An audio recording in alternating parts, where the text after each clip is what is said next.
Sebagai kontribusi dunia pendidikan di sektor migas, Universitas Pembangunan Nasional Veteran Yogyakarta melakukan penandatanganan MOU dengan SKK Migas.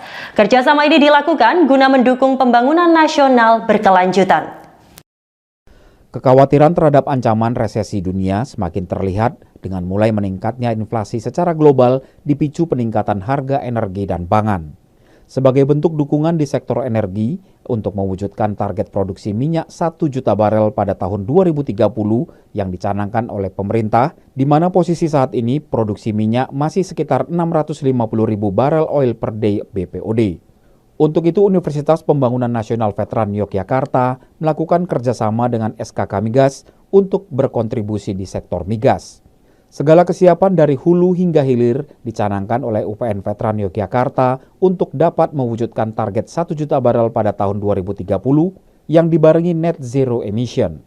Upaya ini dilakukan untuk meningkatkan ketahanan energi dan kesiapan apabila terjadi krisis energi ataupun krisis ekonomi di masa depan. Kami sebagai perguruan tinggi yang memiliki tugas pokok di bidang Tridharma, tentu melalui Tridharma itu kami akan siap untuk mensupport agenda-agenda dari SKK Migas ya, terutama di bidang migas untuk beberapa tadi yang sudah disebut ya, untuk transisi energi, tapi juga ada target untuk 1 juta barel ya pada tahun 2030 ya Pak ya.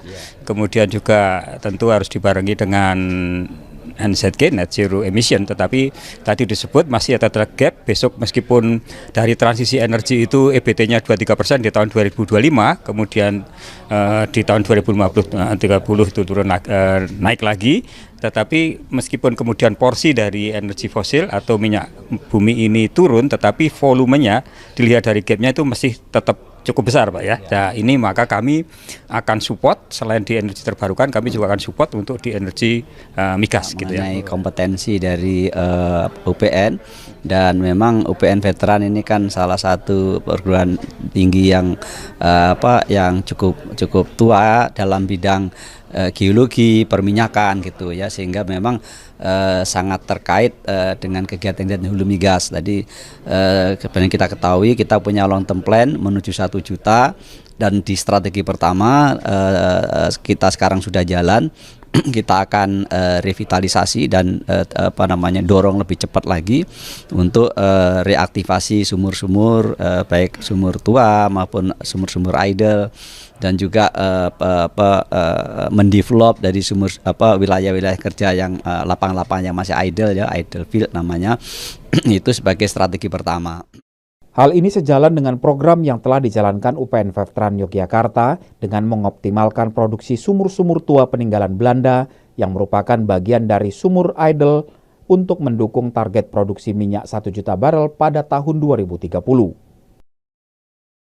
Untuk melakukan reaktivasi sumur-sumur suspend, jadi sumur-sumur idle itu banyak sekali, itu akan kita lakukan reaktivasi dan kita akan mensupport dari SKK Migas untuk melakukan peningkatan produksi. Sebenarnya potensi itu cukup banyak, yang belum dioptimalkan. Kami dari UPN itu sudah melaksanakan itu.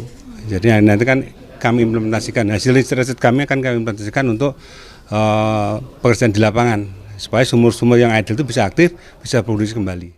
Sementara itu, usai penandatanganan MOU, Kepala SKK Migas juga memaparkan dalam kuliah umum tentang membangun ketahanan energi di era transisi untuk mendukung pembangunan nasional berkelanjutan.